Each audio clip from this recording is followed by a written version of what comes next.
Legends. So, may nagtanong sa akin guys kung ano daw ba mas maganda, si Predator AC/DC Alien TIG 300 or si Predator MiG Pulsar AL300. May nagtanong kung ano mas maganda. So, dapat isa-isayin natin. Para may idea po kayo, itong welding machine po na to ay kayang mag-weld ng aluminum. So, ang pinili natin ay si Predator MiG Pulsar AL300. May kasama na po siyang pang stick welding, electrode holder at yung ground clamp.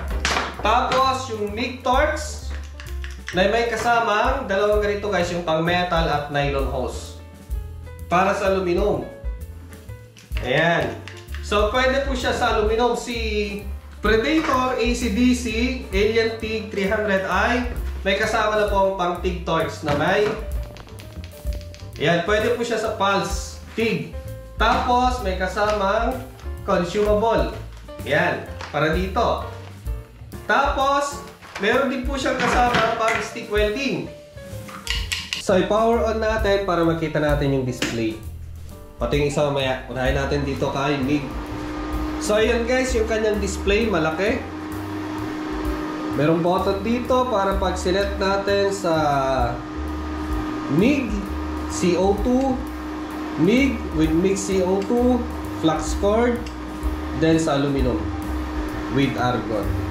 So dito pag iset naman natin sa lift keg, stick welding, synergy, tapos pulse MiG.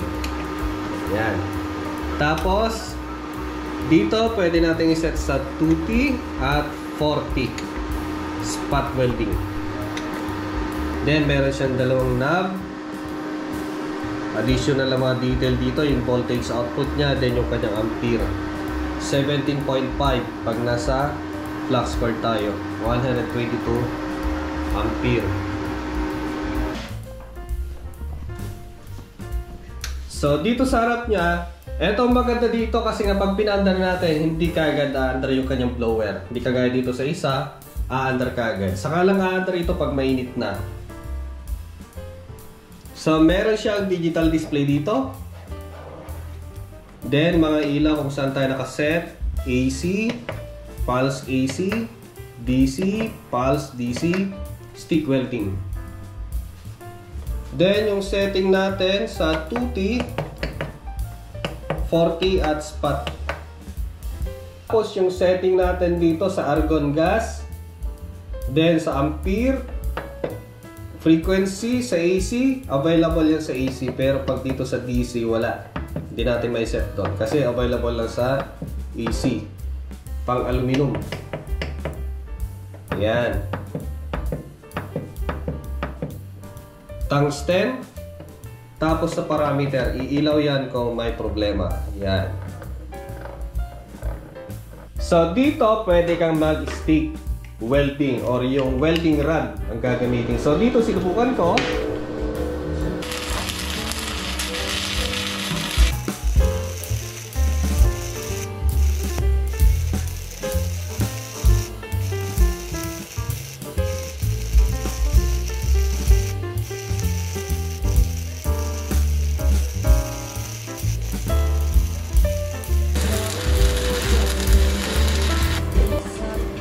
Yan po. Mahirap kasing itaas ng 100 ampere kasi baka mabutas. Yun. So, parehas po sila kay AC/DC.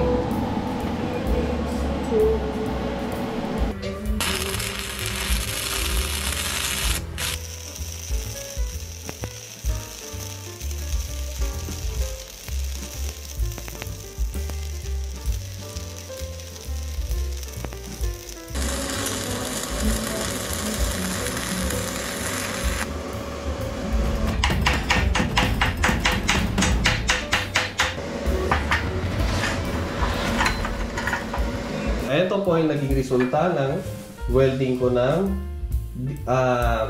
stick welding pala. Sa sobrang daming feature nila, nakakalito. So yan, yung isang bilihan lang ng machine para kang bumili ng maraming welding machine. Nakakatakot kasi pakabutasin niya. About sa penetration, sobrang malakas. Dito ay sakto lang siya. Yan. So, welding po ng MIG pulser gamit ang stick welding. So, meron po siyang saksakan dito. So, pwede baliktarin kung gusto natin ay electrode negative or electrode positive. So, yung mga saksakan ni MIG ay pwede rin po sa TIG. Yan, pwede sila maghiraman.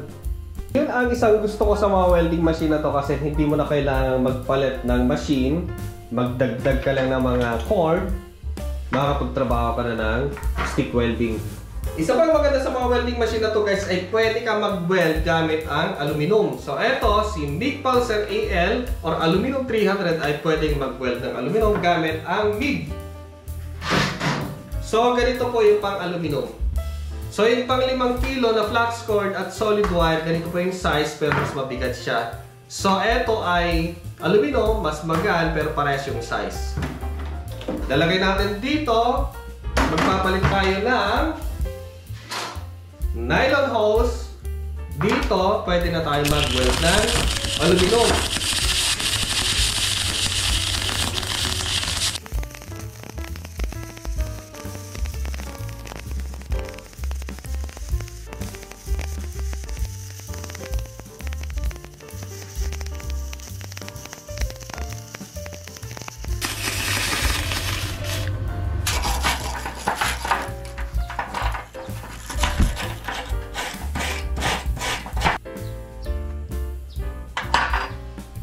So yan guys, yung welding ko gamit si MIG Pulser Aluminum 300.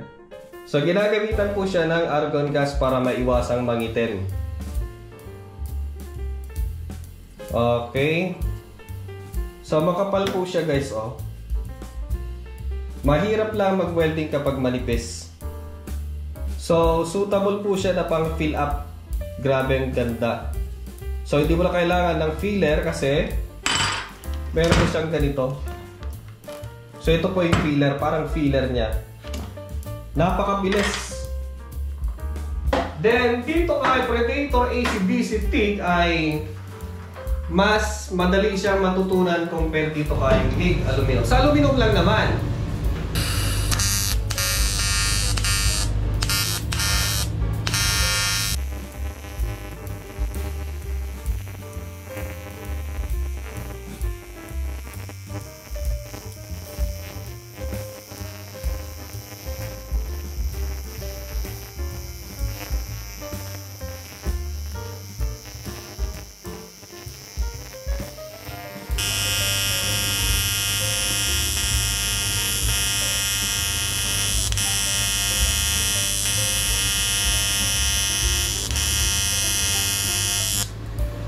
So eto guys yung result ng aking welding gamit si Predator AC/DC Alien TIG 300. So sinubukan kong dalawa. So yan, eto naman si MIG. So kung nag-welding ka ng MIG, ng aluminum, kailangan mabilis yung speed at yung setting. So dito ay medyo mas madali. Isa pa po sa napaka-cool na feature ng MIG Pulser AL300 ay pwede po sa flux cord welding at mixed gas yung ginagamitan ng CO2 at solid wire.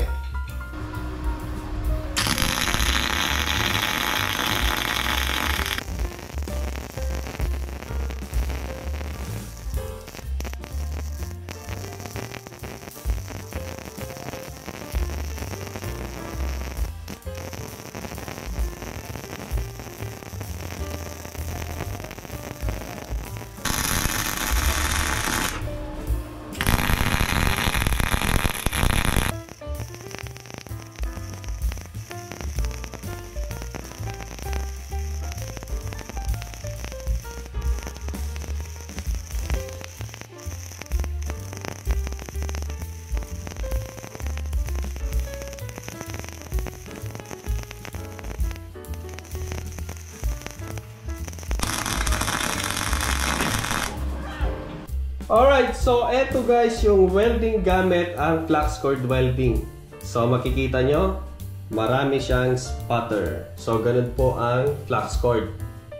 Pero masarap po nito guys. Masarap ha. Yung ginamitan ng CO2. Ang ganda guys. Oh. So, wala kang makitang spatter dito. Malinis.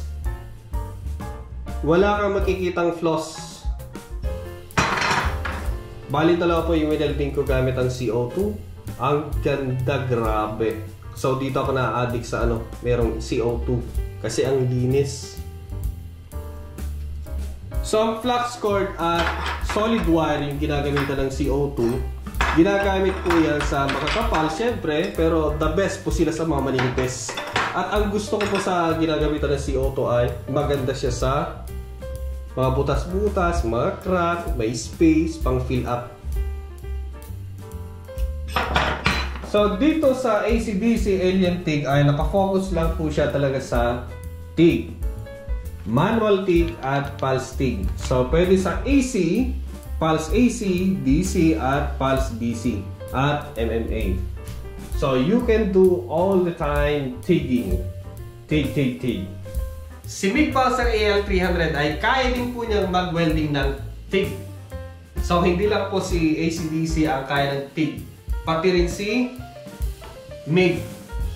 So separate nyo pong bibilhin ito. Lalagay ko na lang po sa description box. So kaya niyang mag-weld ng TIG.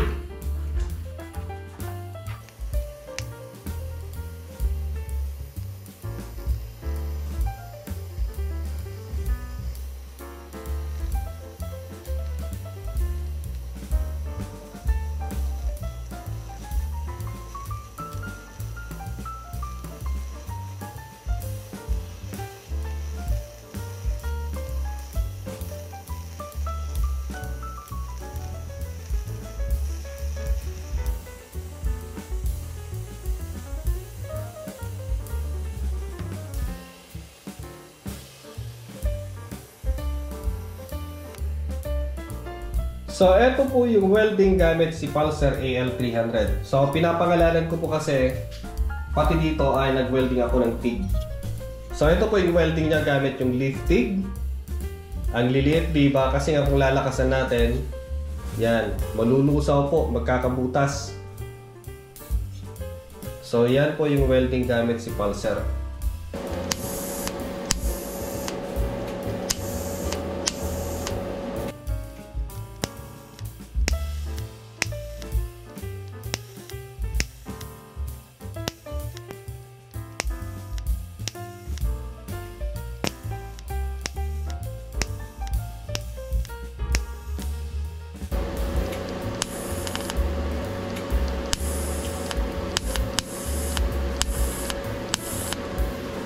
So, ito yung welding niya. So, pwede sa pulse at DC. Yung manual na pinipitik-pitik mo na gano'n. Tapos yung pulse ay kusa siyang lumalakas-lakas. Yun. So, ang hirap mag-decide at ang hirap magpili. So, depende na po yan sa application kung saan nyo gagamitin. Kung madalas kayo mag-welding ng aluminum, stainless, dito po. Pero kung madalas kayo mag-welding ng mga tubular, stick welding, yan, tamang-tama po ito. So, pwede rin po siya sa aluminum. Ang isa pang maganda nito guys ay para kang bumili ng 5 welding machine sa isang welding machine. So, para po sa mga interested ay nakalagay po sa description box yung link nito para sa updated na price niya. Puntahan niyo na lang po.